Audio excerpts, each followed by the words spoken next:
बोलो जयकारा बोल मेरे श्री गुरु महाराज की जय। गुरुमुखो श्री आनंदपुर में शरणागतों की संख्या दिन प्रतिदिन बढ़ती जा रही थी।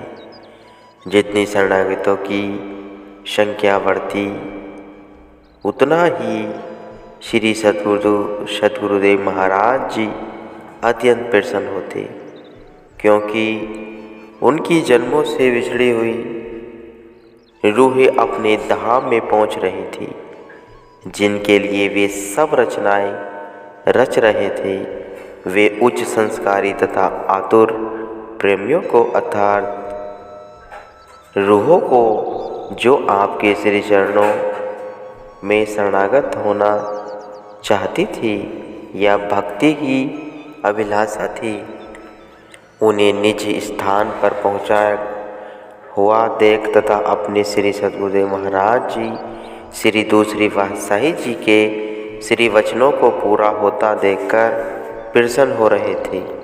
अत्यधिक प्रसन्नता आपको इसलिए हुई कि आप जिस कार्य को पूरा करना चाहते थे वह संपूर्ण हो रहा था। इस प्रकार श्री सद्गुरुदेव महाराज जी श्री तीसरी पातशाही जी ने यथासंभव साधनों से सर्वसाधारण को भी प्रेम भक्ति का अमृत पिलाया। जिन जीवों के हृदय में गुरु भक्ति की लगन जागरूक हो चुकी थी तथा जो श्री दरबार की शरणागति लेना चाहते थे, उनकी अटूट निष्ठा को देखकर उन्हें चरण शरण प्रदान की तथा जो संस्कारी आत्माएं आपके विमल भक्ति में लगन बढ़ाते हुए संसार में रह रही थी, आप उनके अंतर्मनस के जानते हुए भी उन्हें उसी अनुरूप ही प्रवचन अमृत पान कराकर उनकी भक्ति बना रहे थे। भक्त भानु जी, जो कि श्री सद्गुरुदेव महाराज जी के अनन्य प्रेमी वह उच्च संस्कारी आत्माएं थे। उनका कथन है कि मैं दिल्ली में रहता था तथा समाजों में व्याख्यान किया करता था। ग्रीष्म अवकाश होने पर मैं प्राय श्री दर्शन के लिए श्री आनंदपुर जाया करता था। गर्मियों की छुट्टियाँ श्री दरबार की सेवा में व्यतीत होती थी। जब मैं यहाँ पहुँचा और श्री दर्शन की आज्ञा पाकर श्री चरणों में उपस्थित हुआ, तब श्री भगवान अकेले अपने पवित्र मौज में पलंग पर विराजमान थे। श्रद्धापूर्वक साष्टांग दंडवत प्रणाम किया और जो ही आज्ञा पाकर मैंने श्री पदार विंडो में सिर रखकर आंखें उठाई तो सहसा श्री सद्गुरुदेव महाराज जी ने फरमाया, सत्संग होता है। मैं असमंजस में पड़ गया कि क्या उत्तर दूं। महाप्रभु जानते थे कि मैं सभा समाजों में बहुत व्याख्यान दिया करता हूँ। इसी विचार से ही सद्गुरुदेव महाराज जी ने पूछ लिया, सत्संग होता है? मैं तो यह प्रश्न सुनकर स्थिवत सा हो गया। मुख से मेरे कोई उत्तर न निकल सका। इस पर श्री वचन हुए, सत्संग नहीं होता है क्योंकि किसी पुस्तक का पाठ कर देने को सत्संग ही नहीं कहते। पुस्तकों तथा ग्रंथों को वाणी पढ़कर सुनाना, उसके अर्थ करना परंतु उस पर आचरण न करना, इसे सत्संग नहीं कहते। तब महाप्रभु ने बड़ी ही गंभीर मुद्रा धारण की और अत्यंत शांतिपूर्वक समझाने लगे कि सत्संग सद्वस्तु का संग कराना, सत से मिलाप हो जाना, सत से मेल कौन कराता है? इन विविधि पुस्तकों की पंक्तियों का पाठ करके उन पर चिंतन करो, तब पता चलता है कि ये धर्म ग्रंथ भी यही कहते हैं कि सत वस्तु से संग करना चाहिए। सत का ज्ञान महापुरुषों से होता है, अतः संत महापुरुषों से मिलाप कर सत असत का ज्ञान कराना ही सत्संग होता है। अतः अब सत्संग भी किया करो। इन श्री वचनों में कितना रहस्य छिपा है कि एक तो महापुरुष जीव को असत से सत देश की ओर ले जाते हैं, दूसरा आपने यह स्पष्ट कराया दिया कि भक्त धर्म भानु जी केवल महाभारत रामायण का पाठ ही सभा समाजों में न किया करें, अपितु उनका वास्तविक अर्थ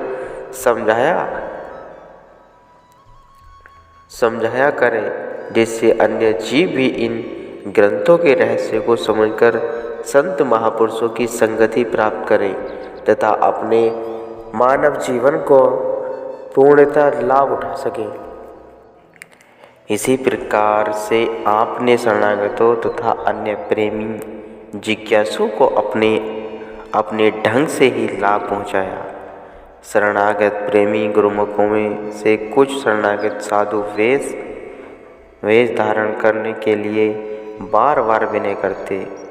श्री सतगुरुदेव महाराज जी कुछ अधिकारी गुरुमुखों को साधु वेश प्रदान करते।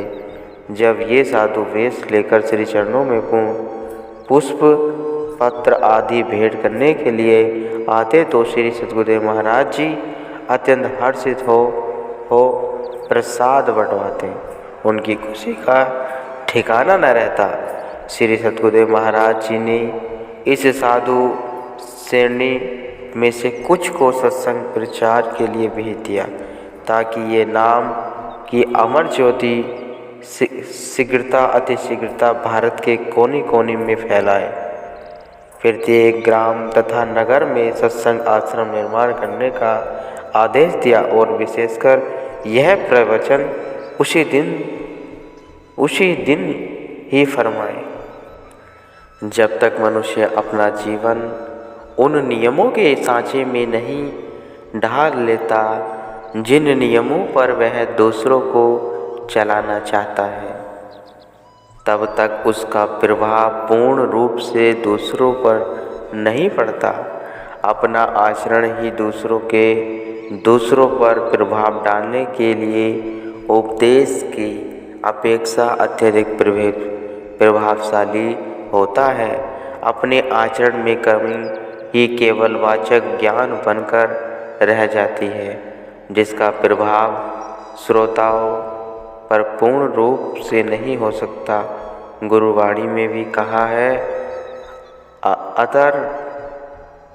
अवर उपदेश आप ही न करे, आवत जावत जन्मे मरे। दूसरों को उपदेश देना या केवल दिखावा मात्र कम करना, यह विचार केवल मान बढ़ाई और इज्जत के लिए ही होता है कि लोग हमारी पूजा करें।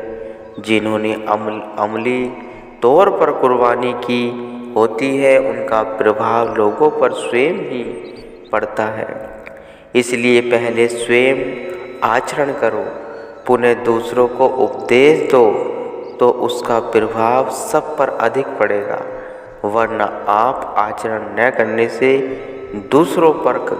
दूसरों का कल्याण करने की अपेक्षा स्वयं ही आवागमन के चक्कर में फंस जाएगा।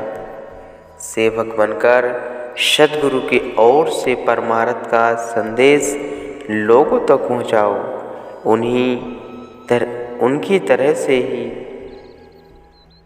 जो सेवा भेंट हो उसे सद्गुरु की भेंट समझो।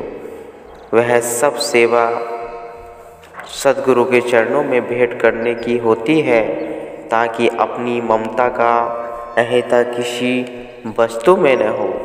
औरों को उपदेश देने का यह अभिमान नहीं करना है कि मैं विद्वान हूँ, मैं गुणवान हूँ, मैं चतुर हूँ और मेरे ही उपदेश से ही मेरी मान्यता होती है, यह सरासर गलत है और कमजोरी है। जिसके जिम्मे सद्गुरु की ओर से जो सेवा लगी हो, यदि वह स्वयं उसका मालिक बन बैठे तो उसकी यह हालत होती है। शिष्य शाखा बहुत किए, सद्गुरु ने मीत, चाले थे शतलोक को, विचाही अटका चीत। परम संत श्री कबीर साहिब जी बार बार संदेश फरमाते हैं, तुम साधु हो, तुम लोगों में यह कमजोरी नहीं होनी चाहिए।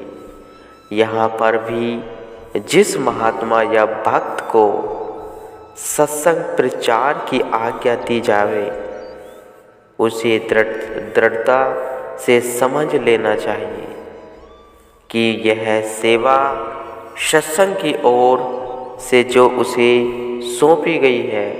यदि सत्संग करने वाला यह चाहे कि मेरी मान्यता हो, लोग मेरी प्रशंसा करें, तो वह गिरावट की ओर जाएगा, स्वयं आचरण करता चला जाए, उसका प्रभाव स्वयं लोगों पर पड़ेगा। श्री आनंदपुर में भी जो महात्मा जन सत्संग करते हैं, वे इसे अपनी सेवा ही समझें।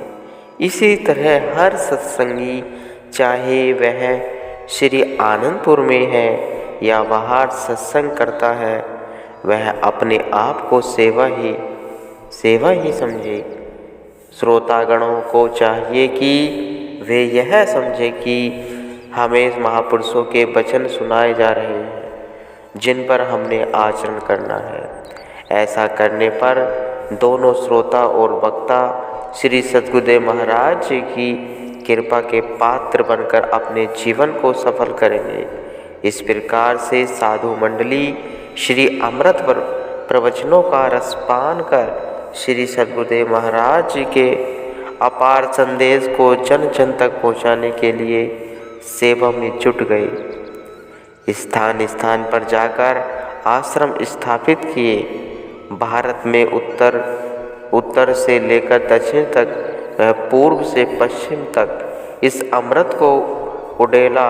यहाँ तक कि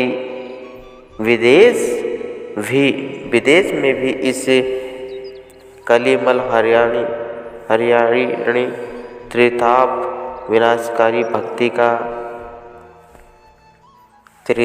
विनाशनानी भक्ति का संदेश पहुँचाया गुरुमुखों।